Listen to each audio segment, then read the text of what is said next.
Hello guys, I'm back with another video. Today I wanted to talk about what my first quarter of reading looked like. So let's get into it.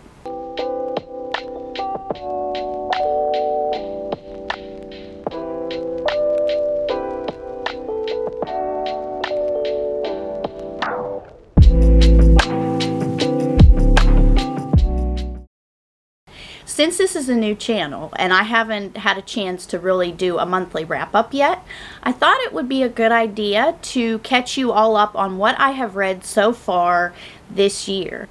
If you're like me, you like to look at the stats each month. So in my bullet journal, I keep track of all the stats each month. So the number of books I've read, the number of pages, the genres, and so forth. I'm going to put up on the screen all the numbers so far this year. So I'll break it down by month and then we'll do a total for the first quarter along with the genres. So for January, I read a total of 8 books. In February, I read a total of 8 books, and in March, I finished a total of 9 books. So far for the year, I'm sitting at 25 books so far. That's not counting anything in April. I'll do that either in a monthly wrap-up or a quarterly. We'll see how it goes. It might just be better or more interesting. I haven't decided yet if I want to do it by quarter or by month. But anyways, as far as pages, January's total was 2,621. In February, I read a total of 3,486 pages. And in March, I read 3,637 pages. That makes for a grand total of 9,744 pages. I don't know about you, but I was kind of surprised when you start breaking down the numbers how much different your page count can be. I just thought that was interesting. I read the same amount in January and February, however, I almost had a 1,000-page difference. For the different genres read, obviously fantasy is at the top with a total of 20 books. I read 2 romance books. I read 1 mystery/suspense book, and 2 were middle grades. 8 were young adult. 5 were adult, and I read 4 graphic novels. Now, what I thought would be interesting is I'm going to go through each month and share with you what my favorite book of that month was. So the way I pick my favorite book each month is not necessarily the one that is what I would consider to be the best written, the best plot line, or character development, but a lot of times it can just be for the amount of pleasure I had or enjoyment while reading those books. So I thought how I would share my favorites with you is to first give you what my favorite book was for that month. I'll give you anywhere from 1 to 3 honorable mention books that I really enjoyed for whatever reason. So let's get into it. So for the month of January, my top book of the month was none other than Crescent City, House of Earth and Blood by Sarah J. Maas. I had put off reading this book for quite a while, as it is more of an urban fantasy, which isn't typically a genre that I like to read. Obviously, I love fantasy, but I want elves, mountains, Vikings. I'm not really into urban style fantasies. However, I got through the first quarter, I believe, before I really fell in love with this book. When I first started reading this is no spoilers, by the way, so you don't have to be concerned about that. I'm going to do my best to not spoil it. However, Bryce, in my opinion, was the most annoying character I have read for a while. I'm not into the whole party girl type persona, which is what Bryce is well known for. But as this story progresses, we see Bryce's character develop in so many ways, and she delves deeper into herself as the story goes along. And I really, really appreciated how Sarah J. Maas wrote this. That being said, this ending, I am so thankful that I waited till January to read this, because the cliffhanger at the end, I honestly would have probably been extremely upset if I would have had to wait for over a year to read the second book. So this one was actually a 5-star for me. Now, that being said, I will be going back and doing a video on this at some point in the next month or so. of going back through the books, probably just this year, of rating system. I feel like I've given way too many 5 stars out there purely on enjoyment reasons, and I would like to go back and use the Cop House system that G over at Book Roast created to see if these 5 stars are really 5-star books. But I digress. Anyways, this was my favorite for January. I absolutely loved this story. I love the characters in it, and I cannot wait to see where this goes. Now, I will tell you, I have the second book in the series coming up later in the wrap-up, so we will continue that discussion then. For my first honorable mention of January, so A Spindle Splintered by Alex E. Harrow is actually considered, I guess, to be a Sleeping Beauty retelling. We are following Zinnia Gray, who has a chronic illness, and I don't want to give too much more away other than that, but it goes down a path that I totally was not expecting. And this book is short. I think it's only like 100 and some pages, just over 100 pages, but I fell in love with the idea surrounding this story. This is part of like a series. The next book in the series is coming out in June or July, or maybe even August. I'm not exactly sure. I'll put it up here on the screen.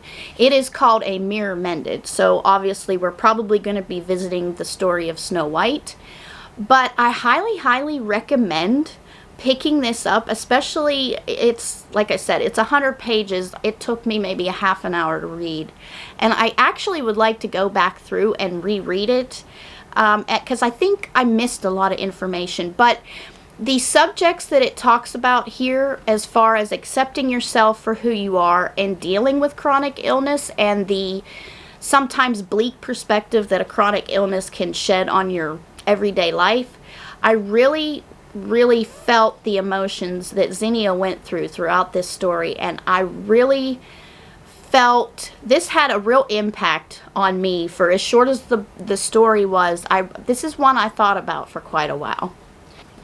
Alright, so I'm going to move on to February, and I gotta tell you, it was hard to choose my top book for February because I read the duology by Adrienne Young, and I'm sure you guys, it's been all over Bookstagram and BookTube, but that is the Fable duology. So this is the first book in the series, which is Fable, and then the second is Namesake. And I mean, can we just talk about how gorgeous these covers are? So we follow Fable, who, I'm trying to figure out the easiest way to explain this. This is kind of like a pirate story. So we are following Fable, who was left on an island by her pirate father years ago. And she has had to learn how to fend for herself, and her goal is to get off this island and go and find her father.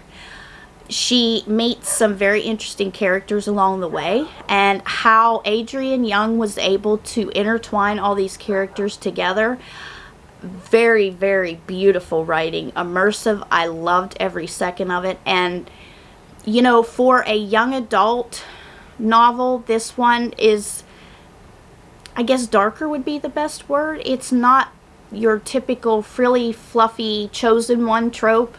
The things that she deals with are very real and relatable, and I think that is one of the biggest things that had an impact on me. Plus, it's pirates. Who doesn't love pirates? The second one continues the story, and I'm really not going to say anything more than that, because if I talk about this one, I give the first one away. But again, very good wrap up to Fable's story. I do know that she is coming out with a prequel, which is named Saint, who is in fact Fable's father. And I cannot wait to read that book, because the little bits and pieces you get of her father in here, really, you either love him or you hate him. I wasn't a fan of his in the beginning, but as the story is told, looking back as a parent, I can relate to a lot of the choices that he made, and I'm really anxious to see how that plays how his future self was molded by reading Saint the prequel, which I think it's coming out this year, but I don't remember when. All right, so for my honorable mentions for February, the first one that was kind of a surprise to me that I've already mentioned in my newbie tag, and that is Six Crimson Cranes by Elizabeth Lim. As I had mentioned in my first video, I read the Spin the Dawn series, and while these kind of read more like almost middle grade, this one, you can tell, at least in my opinion, Elizabeth Lim's writing has grown immensely since that last duology. This one is got a little bit more darker themes in it. In this story, we follow Kiata, who is a princess with hidden magical powers. So in their world, magic is forbidden. However, she ends up, her secret is discovered by her stepmother, who is a sorceress. And she curses Kiata's brothers into cranes, hence the Six Crimson Cranes. And she is told that if she ever speaks, for every word that she speaks, one of her brothers will die. So obviously this is a quest-driven story, and we follow Kiata. And my favorite thing about this book was how the author was able to create dialogue. So obviously, since Kiata can't talk, she ends up bringing to life a paper bird, and there's also a dragon in this story. And throughout this book, you're hearing conversations between her and her paper bird, and sometimes the dragon. And I just thought that was a very unique way to create dialogue in a story. This did not end how I thought it was. There's a point in this book where you think you know about a person, and then she just, to me, I didn't see it coming, and I love those kind of surprises in fantasies. And The Dragon's Promise is the next book coming out in the next couple months, I believe, or maybe even next month in May, and I really can't wait to read the rest of Kiata's story. The last book I want to mention for February is actually a graphic novel, and that is The Prince and the Dressmaker. This novel, graphic novel, has to be one of the cutest and most emotional graphic novels that I have read. Now, when I say that, I've read very few graphic novels. And, I mean, when I say emotional, I could feel the emotions and the thoughts by the writing, the few words that are spoken, and especially by the illustrations. This book just has the most cutest, adorable illustrations in it. I mean, look at that face. Isn't it cute? But yes, I was really surprised. I thought this was just going to be a quick, ha ha ha, cute graphic novel, and I was really impressed with how much I felt while reading this book. So if you are not a favorite, if you don't read a lot of graphic novels, but you'd like to try one here or there, this is one that I highly, highly recommend. Alright, so we're on to March. So for March, it's no surprise that my favorite book of the month was none other than House of Sky and Breath, which is the second book in the Crescent City series by Sarah J. Maas. Y'all, I've got some thoughts about this book. But I think I'm going to reread both of these books and maybe put it in a vlog, because I feel like there is so much going on in this.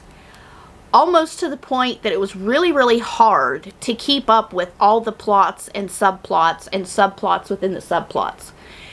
Maybe I just didn't digest it properly, or maybe I was rushing it. But I got the basic gist of where I think Sarah J. Maas wanted us to be by the end of this book. I feel like there is so much more that I'm missing as far as hints to how the future is going to unfold. But once again, Sarah J. Maas is so good at leaving horrible cliffhangers in that they really make you want to read the next book. And I don't even think she has given a release date for the next book in this series. But very, very good. I really enjoyed it. We get to visit a lot of my favorite characters again. There's a couple new ones introduced. and I'm really curious to see how this carries on. Alright, so for February, I really only have one honorable mention, and that is none other than Jade Fire Gold by June C.L. Tan. I did a quick reel on this. This writing in this book is so lyrical and so immersive. I am finding out that Asian-inspired or Asian mythology-inspired stories are quickly becoming one of my favorite books to read. I love the characters in this one, and again, the writing style and the prose, just everything about this book, I just absolutely loved. I devoured this in 2 sittings. I can tell you the epilogue I loved. I loved how she wrapped everything up and brought everything together. It does say in here that this is Girls of Paper and Fire meets A Song of Wraiths and Ruin. But now, I haven't read of Wraiths and Ruin, but I have read Girls of Paper Fire, I think it's called. Anyways, read this book. If you like any kind of Asian mythology inspired books at all or stories at all, you will love this book. The heroine in here is so strong. I just love her, and I just love this book. Alright, so another honorable mention would be The Gilded Ones by Namina Forna. This one kind of reminded me a little bit of Raybearer. This one is about 16-year-old Decca. And in this world, at 16 years of age, they have to go through the Rite of Purity, I believe it's called, where 16-year-old girls are bled out, and if they bleed red, they are considered to be pure, but if their blood runs gold, they are considered to be impure. And any girl in the history that has been marked as impure, they just kind of disappear and you never see them again. So on the day of Decca's ritual of purity, the ceremony is interrupted by these creatures called the Death Shrieks, which have been wreaking havoc all over the kingdom. And while the village is being attacked, Decca ends up having the ability that when she speaks to these Death Shrieks and tells them to leave, they obey her and they leave. In the midst of the fight, however, obviously she bleeds gold blood and is considered to be impure. She is killed, and she wakes up to find that there is a secret society of warriors for the Emperor, and she is invited to join them. And this tells the story of her training, and she learns that, you know, a lot of things that she has been told her entire life really aren't everything that they seem. I loved the storyline of this and the character arc here, where Decca starts out at 16 years old at her ritual of purity, and where she ends up at the end, by the end of this book, is such a growth that you watch both in body and in spirit. This is a very feminist style book where you are celebrating the strongness of women, and the oppression of women is a big trigger in this. Seriously, look up the trigger warnings for this, because there is some rape and abuse mentioned in here, as women in this culture are considered to basically be nothing but supporters for their husbands and or demons if they bleed gold. Very good book. I was pleasantly surprised. I was not expecting to enjoy this as much as I did. The final book that I have to share with you that I read last month was one that I read purely, well, I shouldn't say purely because it was on my shelf, but it is the only sci-fi novel that I own, as sci-fi isn't something I've really gotten into. After reading this book, I'm thinking I'm going to probably look more into some science fiction books. That, however, being Aurora Rising. And I read this for the Spring Equinox Aurelium Readathon. One of the prompts that I had to complete was to read a sci-fi, or I'm sorry, not a sci-fi novel, but a novel set in the future. So Aurora Rising is set in 2380, and we are following new recruits that have graduated from the academy, and they go on their first mission. And they're kind of considered to be a ragtag group. and they end up embroiled in an awful lot of political intrigue, and secrets are exposed, and we meet Aurora, who ends up being a girl with special powers. This reminded me of Firefly a lot, of, you know, finding this girl with these strange powers, and they end up kind of protecting her, but yet allowing her to explore her own powers, and it brings the group together. But I love this story. I've already got the next book in the series, and I cannot wait to read it. Okay, you guys, that is all the books that I have to share. I think I'm pretty satisfied with my reading progress so far in the year of 2022.